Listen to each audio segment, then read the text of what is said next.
Yo, what is good YouTube? I am Richie Kim, and today I'm going to be bringing you all the performance review on the KD15.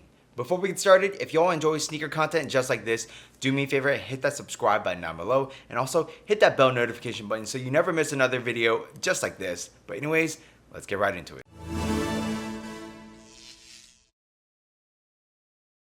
As always, starting off with the traction, the KD15 features like this squiggly line traction pattern. I have absolutely no idea how to describe this traction, but yeah, the traction on here, overall, I would say is good. This particular colorway does feature a translucent rubber outsole, and when it comes to Nike, the translucent rubbers never do as well as the solid rubber outsoles, and I feel like that's probably the case with this. In this particular colorway, the traction, like I said, was pretty good.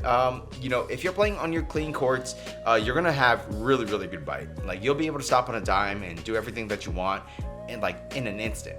But if you are playing on your dustier courts, like your LA Fitness, 24 Hour Fitness, anything like that, which most of us are, most of the time there's a lot of dust present, and this thing does pick up dust, and I would say it does actually pick up dust pretty quickly. And there's going to be instances where you pretty much slide to a stop. I never slipped out completely, but if I just continuously played without wiping, I did notice that I was sliding to a stop, and that's something that you don't want. So make sure if you are playing on your dustier courts, you do wipe pretty often. If you do wipe, you'll have pretty good traction for a little bit, but then you have to wipe again. So just make sure you maintain the wipes and you should be good to go. But yeah, the traction did suffer on dust. You just have to wipe in order to solve that problem. On clean courts, the traction was really good. I don't know if the solid color outsoles perform better. If you all want to see a review on a solid color outsole, let me know, and I'll do my best to compare and do like a comparison.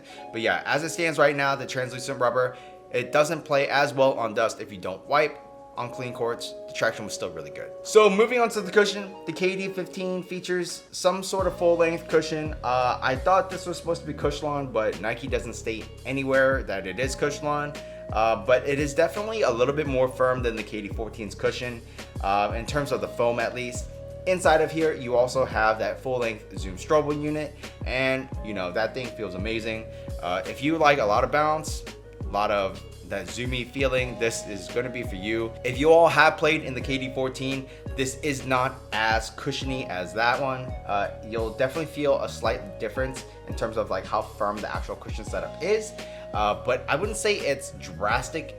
It's not a huge difference, but it is noticeable. So if you like the cushion in the KD14, you'll like it in here most likely. But it is slightly more firm. Personally, I really do like the cushion setup in the KD15. I like the one in the KD14 too, but I can understand where people were coming from saying that it was a little bit softer. You definitely feel, I guess, a little bit more stable because of the extra firmness from this cushion setup. So yeah, overall, cushion in here is really nice. If you like the cushion setup in the 14, you'll like it in the 15. So moving on to the materials, the KD15 features like this knitted upper, and you do actually have some fuse overlays just for added durability. You can see this fuse overlay around the toe box right there. Moving towards the middle of the shoe, you do have that continuation of this knit or this textile upper, and on top of that, you do have this cage. This is a plastic cage which just adds enhanced support. If this wasn't here, I would say that probably the stability or containment on the shoe wouldn't be as good as it is, but essentially this cage does act as a container. It just adds more support for the shoe, which is awesome. And then as you get around to the back, you do have like this almost neoprene material. I don't know if you all can see the texture. It kind of looks like a clamshell or an oyster shell or something. It looks a little weird, but hey, it is what it is. Overall, the material usage on here is fine. If you move to the tongue, you do have like this mesh tongue as well with adequate padding. So if you do like to crank down your laces, you won't feel the laces digging into your foot. So overall, the material usage is decent, I would say. I think personally it's a little bit better than the KD14, but still definitely not the best in terms of materials. However, in terms of the performance, the materials do get the job done very well. So moving on to the fit, the KD15 does run true to size. It is definitely narrow. I'm a slightly wide footer and I went true to size and I was fine. I I did feel pressure though in the pinky toe area, but this material does stretch out a little bit, so it should be okay if you do have slightly wide feet. You know, if you have wide feet to really wide feet, you may want to go up a half size because of this plastic cage. This plastic cage, you know, obviously it's plastic and it's not going to expand, so you might have some tightness issues around this midfoot area. So just keep that in mind.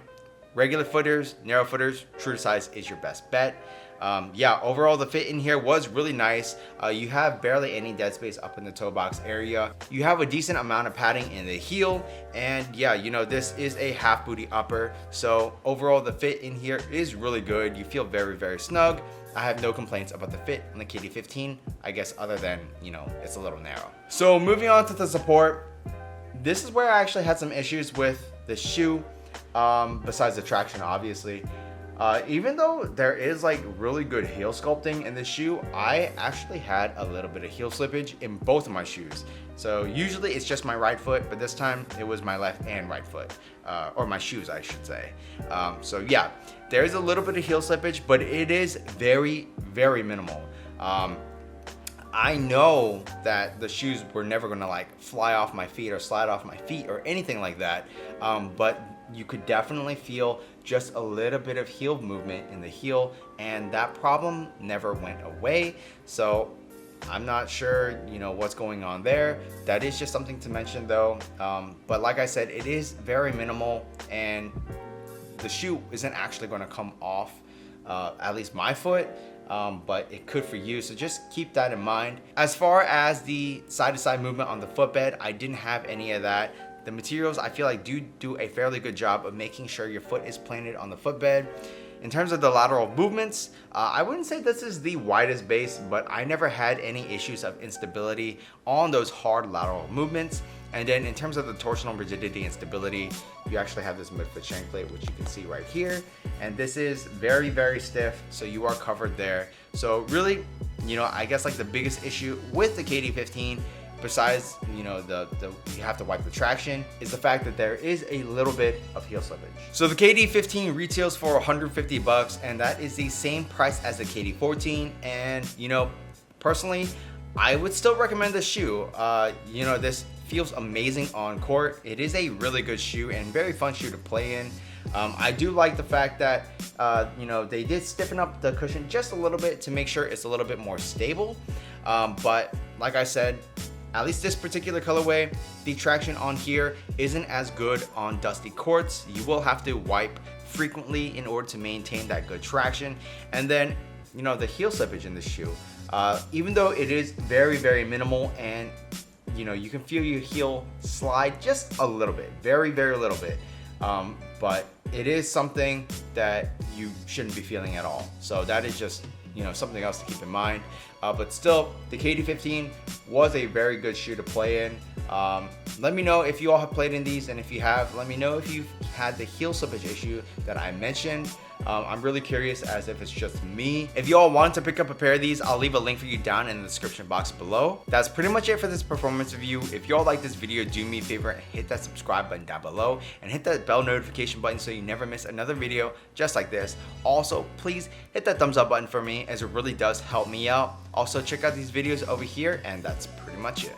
Until next time, peace.